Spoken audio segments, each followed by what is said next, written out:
झारखंड में किसी की भी सरकार हो, लेकिन झारखंडी जन मुद्दों को लेकर, झारखंड के बुनियादी सवालों को लेकर सब सरकारें एक जैसी रही है। और जितने भी सरकार की घोषणाएं हो रही, चाहे जोहार यात्रा करे या तमाम तरह के सरकारी योजनाओं का लागू करने की घोषणा करे, जमीन में उसका आंशिक असर भी नहीं दिखता है। लेकिन आप देखिएगा, वर्ष 2002 में 27 नवंबर 2002 में हाईकोर्ट ने फैसला दिया कि खतियान के आधार पर स्थानीय नीति नहीं बन सकती है, और वही मुख्यमंत्री हेमंत सोरेन उनसे बचे खतियान लागू करते हैं। तो मेरा साफ साफ कहना है कि नीयत सही नहीं है। तो फिर 9 यूनिवर्सिटी को डालने का जब मामला जब सामने लाया गया, तबे पता चल गया कि सरकार का नीयत में ही खोट है। सरकार अगर ईमानदार रहती, अगर कोई भी सरकार चाहे राज्य के तमाम पिछड़े दबे कुचले लोगों के हितों के लिए लागू कराए, तो बहुत तरीका हो सकता है। नमस्कार, जोहार। मैं शशिभूषण, सोशल संवाद में स्वागत है। और आज हम बात करेंगे फिर से जो झारखंड में चल रही है। आप देख रहे हैं, एक तरफ मुख्यमंत्री हेमंत सोरेन का खतियानी जोहार यात्रा, दूसरी तरफ आप देख रहे हैं कि कई संगठन जो है खासकर अलग अलग मुद्दों को लेकर जो है अपनी बात कर रहे हैं। और अपने कहीं आप देख रहे हैं समाज का, तो कहीं आदिवासी कल्याण के नाम पर अलग अलग तरह से राजनीतिक रोटियां सेकी जा रही। हमारे साथ लक्ष्मी नारायण मुंडा हैं, समाजसेवी हैं और आदिवासी मुद्दे पर काफी जो है एक तरीके से बेबाकी से अपनी बात रखते हैं। और खासकर जो हमारे आदिवासी लीडर हैं उनकी वो बड़ी बड़ी बेबाकी से आलोचना उनके कार्यों का जो लगता है उसको करते रहते हैं। तो आज सबसे पहले लक्ष्मी नारायण मुंडा जी, आपका स्वागत है। फिलहाल बात वहीं से करेंगे, खतियानी जोहार यात्रा, और इसके बाद हम आएंगे जो उस मुद्दों को लेकर आप देख रहे हैं कि कई अलग अलग संगठन आदिवासी एकता, आदिवासी कल्याण को लेकर जो है एक तरीके से बड़ी बड़ी सभाएं कर रहे हैं। आखिर क्या कुछ हुआ इन 22 सालों में, खासकर खतियानी जोहार यात्रा से, और 1932 से आदिवासियों को कितना फायदा है, और हेमंत सोरेन जो प्रयास कर रहे हैं कि भाई हम पहली बार आदिवासियों की इस तरीके से हितैषी सरकार आई है। आप इसको, इस पूरी प्रक्रिया को किस नजरिए से देखते हैं? क्या सचमुच में आदिवासियों का भला हो रहा है या नहीं? सबसे पहले आपके चैनल को, तमाम दर्शकों और आप सबों को मेरी ओर से जोहार। हम कहना चाहेंगे, जिन सपनों को लेकर, जिन मुद्दों को लेकर, जिन आकांक्षाओं को लेकर झारखंड में आदिवासी समुदाय और यहाँ रहने वाले लोग इस राज्य की लड़ाई लड़े थे, इन 22 सालों में सारा चीज मैं दूसरा नजर आ रहा है कि मेरा साफ साफ कहना है कि ये मैंने जितने सपने थे सब धराशायी हो गए हैं। झारखंड में किसी की भी सरकार हो, अफसोस की बात रघुवर दास छोड़ के सारे मुख्यमंत्री आदिवासी ही रहे हैं, लेकिन झारखंडी जन मुद्दों को लेकर, झारखंड के बुनियादी सवालों को लेकर सब सरकारें एक जैसी रही है। चाहे तमाम चीजों को उठाकर आप देख लीजिए, चाहे स्थानीय नीति का सवाल हो, आदिवासी योजनाओं का सवाल हो, आज भी इस राज्य के अंदर में 22 साल हो गए, आज भी पहुंच पर पीने का पानी, शिक्षा, स्वास्थ्य, रोजगार और जो संवैधानिक अधिकार है, जो सेंट्रल का जो फंड आता है, उसका भी यहाँ पर इम्प्लीमेंटेशन नहीं होता है, लागू नहीं होता है, सबको यहाँ पर डकार लिया जाता है। और ये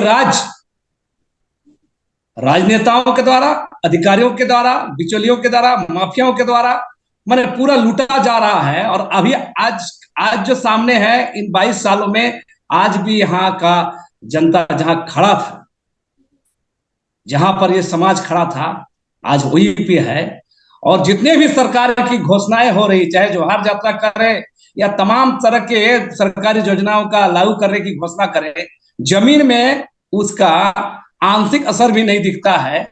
आज भी यहाँ के लोग प्लान कर रहे हैं काम के लिए, विभिन्न राज्यों में जा रहे हैं। समझ सकते हैं कि देश का सबसे धनी प्रदेश झारखंड प्रदेश है, और यहाँ स्थिति है आज। इसमें मैंने शब्दों में बयान नहीं कर सकते ये हाल है इस राज्य का। बाकी आप देखिए रहे हैं अभी जो हेमंत सोरेन जी जो प्रयास कर रहे हैं, वो खतियानी जोहार यात्रा या नियोजन नीति, आपको क्या लग रहा है, ये प्रयास कितना सही है? इससे भला होगा या सिर्फ उलझाने और भटकाने की ये लग रहा है?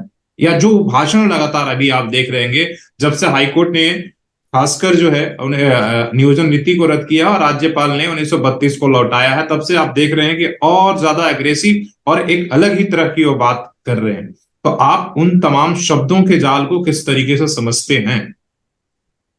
देखिए, मेरा साफ साफ कहना है, मैंने शुरू में कहा था, जिन सपनों को लेकर, जिन मुद्दों को लेकर इस राज्य अलग की लड़ाई लड़ी गई थी, राज्य अलग भी हो गया।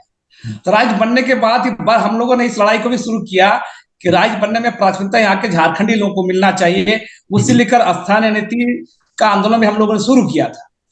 लेकिन आप देखिएगा, वर्ष 2002 में 27 नवंबर 2002 में हाईकोर्ट ने फैसला दिया कि खतियान के आधार पर स्थानीय नीति नहीं बन सकती है। और सबसे बड़ा मजेदार बात यह है कि 2002 के बाद जितनी भी सरकारें आई, इन 22-20 सालों में कोई भी झारखंड सरकार द्वारा ना पुनर्याचिका दायर किया गया, ना सुप्रीम कोर्ट इसके खिलाफ चला गया।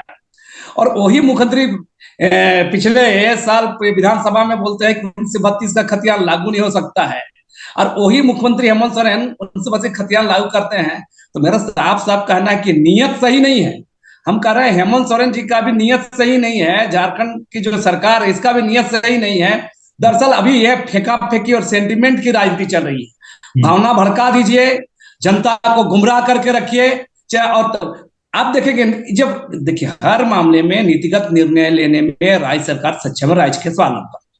तो फिर 9 अनुसूची को डालने का जब मामला जब सामने लाया गया, तबे पता चल गया कि सरकार का नियत में ही खोट है। सरकार अगर ईमानदार रहती तो भाई राज्य के जनताओं को, अगर कोई भी सरकार चाहे राज्य के तमाम पिछड़े दबे कुचले लोगों के हितों के लिए लागू कराए, तो बहुत तरीका हो सकता है लोगों को घुसाने का, लोगों को नियुक्ति कराने का। लेकिन सरकार का नियत में खोट है।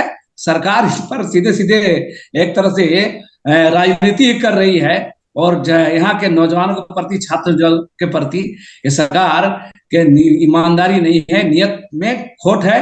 इसके नाम पर राजनीति चलता रहे मैंने हमेशा, क्योंकि अब ये स्थिति को इसी बोलकर ही आज की राजनीति ही होगी कि जनता को भटका के रखो, उलझा के रखो और ये चलता रहे। यही सब चलिए रहा इस राज्य के अंदर में। अभी भी मेरा मानना है झारखंड सरकार का नियत में खोट है, ईमानदारी नहीं है। नहीं तो लागू करने का जहां बात है, अब क्यों भाई प्रखंड स्तर पर क्यों नियुक्ति नहीं कर रहे हैं? अच्छा, जो हाईकोर्ट जो आपत्ति की थी, जो जिन बिंदुओं पर आपत्ति हुई है, वो आपत्ति को क्यों नहीं हटाया गया है? और यहाँ देखिए राज्यपाल आपस क्यों लौटाए? उससे पहले विधि विभाग आपत्ति किया है, तब राज्यपाल लौटाए हैं। तो सिर्फ राज्यपाल को दोष देने या केंद्र को दोष देने नहीं चलेगा। राज्य का सवाल है, बहुत राजनीति हो चुकी है, इस पर थम जाना चाहिए। इस झारखंड में सभी समाज के तरह के लोग रहते हैं, प्रवासी लोग भी हैं, झारखंडी लोग भी, आदिवासी लोग हैं। सबको कुल मिला के झारखंड को एक ट्रैक दिशा में ले जाने चाहिए। इस पर काम करना चाहिए, इस पर राजनीति नहीं होनी चाहिए। मेरा साफ साफ शुरू से हम कहते रहे, अभी भी उस बात को हम कहते हैं।